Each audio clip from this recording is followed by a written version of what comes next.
The policy shift poised to redefine the educational landscape in Britain, not with innovation but with punitive measures, is further ongoing at the moment. The introduction of the 20% VAT on private school fees, set to commence in January, set to commence in a few days' time, risks the collapse of affordable private education and creates a ripple effect the state system may struggle to absorb. That is the information coming out on the front page of the Times, the Telegraph, the Independent, and so on.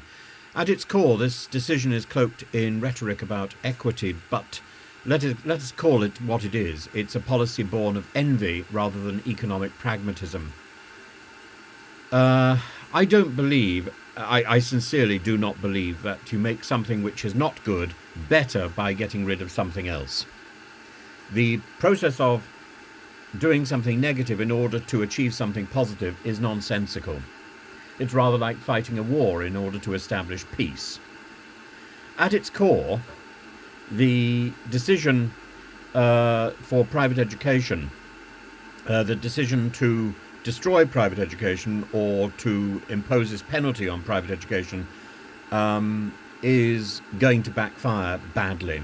It's not going to increase the quality of state education, and it's not going to increase the quality of private education. It's actually going to disfigure and hurt both. Private education is not an enemy of the state, but a partner alleviating the pressure on public resources. People who send their children to private education are already paying for state education. They're paying twice, in effect, because once they're paying by tax and once they're paying through their own pocket. Penalising parents who already pay taxes to fund state schools while investing in their children's private education undermines the basic balance of freedom. The government claims that the policy will raise £460 million in its first year and up to £1.7 billion by 2030 to recruit 6,500 teachers. Yet the Institute for Fiscal Studies points out that these figures barely scratch the surface of national educational funding, estimated at over £50 billion annually, and this is no fiscal revolution but a symbolic gesture targeting perceived privilege without addressing any form of inequality in the system. It's simply the politics of envy. And the fallout is going to be significant. The VAT burden will force fee increases of up to 20%, prompting an estimated 20,000 to 40,000 pupils to exit private education, private schools. Already overstretched state schools will therefore bear the brunt, accommodating these students with no additional infrastructure in place. And contingency plans in Whitehall include monitoring vulnerable schools, but officials admit their preparation is limited. And already the Treasury has claimed that, private religious schools will not be affected, and yet they've closed. Smaller private schools, often the bastions of affordability, are at the greatest risk. Their closure will strip choice from middle-class families who rely on them, creating a two-tier system for the ultra-rich and one for everyone else. This doesn't equalise opportunity, it entrenches inequality. And in order to make private education unnecessary, we should be making state education so good. That means instead of penalising a particular group, we should be improving education as a whole.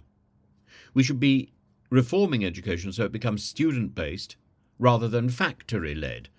At the moment, we have an education system which is dominated by exams, which is not quite learning, where you put a child in at one end, primary school, and they come out at the other end through university. Not everybody needs to go to university. This sort of sausage machine is absurd. The state sector, struggling with teacher shortages and crumbling facilities, will face an influx of mid-year admissions. Logistical chaos is inevitable. Teachers already overwhelmed by large class sizes and diminished resources will see their challenges compounded by extra students. Moreover, the assumption that state schools have universal spare capacity, is misleading. Geographical mismatches mean places may be available in one region while demand spikes in another, and parents will face disruption. Children will endure abrupt transitions detrimental to their education, and that is not fair. Children should not be paying for the perceived mistakes of their parents. If the state has a problem with parental choice, it should take it out on the parents, not the children. This is unfair and nasty politics, which is going to upend children's educations. Particularly concerning is the impact on pupils with special educational needs, the SND pupils, and many private schools offer specialised support that state schools simply cannot match. And when these schools close, SEND pupils will be left in limbo, and the parents will be forced to navigate a state system that is not prepared, ill-prepared, to meet their needs. And they've turned to private education simply because getting their children certified so they can receive SEND care is a 2-year process and is flawed in itself. The argument that this policy will strengthen state education is nonsensical. To destroy what works does not repair what struggles. Private schools save the state sector £4 billion annually by educating 7% of the nation's children. Shifting these costs onto the public purse will only strain taxpayers further and reduce the value of our education further.